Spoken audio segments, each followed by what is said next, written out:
कौन कहता है परमात्मा नहीं आता? द्वारका वालों का पुण्य इतना प्रबल था कि सौराष्ट्र की भूमि में मथुरा छोड़कर द्वारका नाथ गए। कौन कहता है परमात्मा नहीं आता? भगवान को डर नहीं लगता? मेरी बेटा अंजलि बेटी, बहुत बहुत साधुवाद आपके प्रश्न के लिए, आपको धन्यवाद। साधुता है आपको। परमात्मा नहीं डरता। परमात्मा तो तुम्हारे सम्मुख में आने के लिए बैठा है।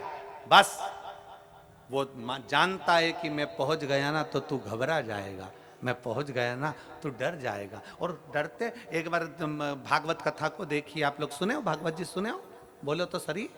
भागवत सुनिए, भागवत सुनिए तो उसमें आएगा कि भगवान कृष्ण ने गिरि गोवर्धन नाथ जी का पूजन करवाया था। गोवर्धन नाथ जी का पूजन जब सारे ब्रजवासी कहने लगे कृष्ण भगवान से कि हमारा इंद्र देवता तो खाने आता था, ये तो पर्वत है, ये तो पत्थर है, ये तो पाषाण है, इसमें से तो भगवान खाने आ ही नहीं रहे। हमने इतना सारा भोजन बनाया, कोई आ ही नहीं रहा। सुना कि नहीं सुना भागवत जी में? कोई आ ही नहीं रहा। इतने में भगवान कृष्ण ने कहा क्या चाहते हो कि भगवान और खा के जाए? हाँ, तो भगवान कृष्ण ने तुरंत गोवर्धन पर्वत के अंदर प्रकट हो गए।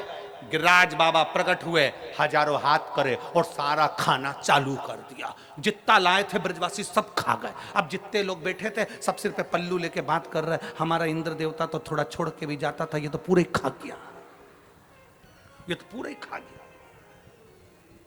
भगवान नहीं खाए तो दिक्कत, और भगवान खा जाए तो दिक्कत। अब सब बात कर रहे हैं, अरे इंद्र देवता तो थोड़ा छोड़ते थे, ये तो पूरा के पूरे खा गया, ये तो पूरा के पूरा खा गया। तब भगवान कृष्ण ने हाथ जोड़कर कहा गोवर्धन बाबा थोड़ा सा इन ब्रजवासियों के लिए प्रसाद छोड़ दो। तब भगवान गोवर्धन नाथ जी ने प्रसाद छोड़ा और कह दिया सुनो कृष्ण, इन ब्रजवासियों ने मुझे खाने से रोका, इसलिए आज के बाद मैं किसी के सामने खाने नहीं आऊंगा, केवल भाव से खाकर जाऊंगा, केवल भाव से। अब किसी ने पूछा भगवान गुरु जी कि भगवान भाव से खाते हैं, ये कैसे मालूम पड़ेगा? तो मेरी जीजी और जितनी बैठी हैं, आज शाम को जाके प्रैक्टिकल करो, घर में सत्यनारायण भगवान की कथा करो। सत्यनारायण भगवान की कथा में पंजेरी सेको, पंजेरी जानते हो? आटा सेक के शक्कर मिला के और पंचामृत बनाओ, दही दूध सब मिला के पंचामृत। एक कटोरी पंजेरी और एक कटोरी पंचामृत अलग रख दो फ्रिज के ऊपर, और एक कटोरी पंजेरी और पंचामृत सत्यनारायण भगवान के सामने रख दो। पूरी कथा सुनना, आरती करना, पूजन करना और पंजेरी खाकर देखना। फिर फ्रिज के ऊपर जो रख के आई थी उसको खाकर देखना, दोनों में स्वाद अंतर आएगा। जो भगवान के सामने रखी उसका स्वाद बढ़ जाएगा। और जाने दो, नवरात्रे आ रहे हैं, 16 दिन जाएंगे, श्राद्ध के नवरात्रे आ जाएंगे। नवरात्रे में जगह जगह देवी का भंडारा होता है। तुम्हारे यहाँ धमतरी में होता है कि नहीं होता हमको नहीं मालूम, होता है।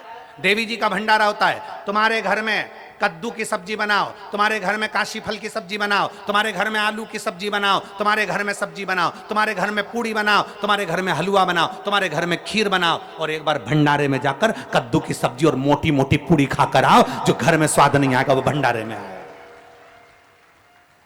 घर में जाके खिचड़ी बनाओ, घर में जाकर दाल चावल सब्जी चावल बनाओ, और एक बार कुबेरेश्वर महादेव का जो भंडारा चलता है उस भंडारे की थोड़ी सी खिचड़ी मुंह में खाकर देखना, तुम्हें ऐसा लगेगा जैसे कर्मा बाई ने अपने हाथों से खिचड़ी बनाकर मेरे सांवरिया को खिलाया होगा। भाव का भगवान भूखा है। भगवान तुम्हारे धन दौलत से, अगर भगवान ये खाने आता रहता तो तुम में से एक भी लड्डू का भोग ही नहीं लगाता।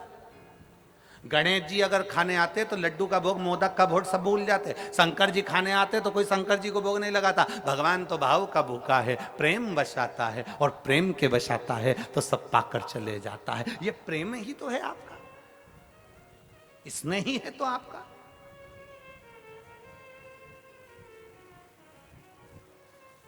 महाराज इसलिए शिव तत्व बार बार कहता है आपकी भक्ति को प्रबल करिए,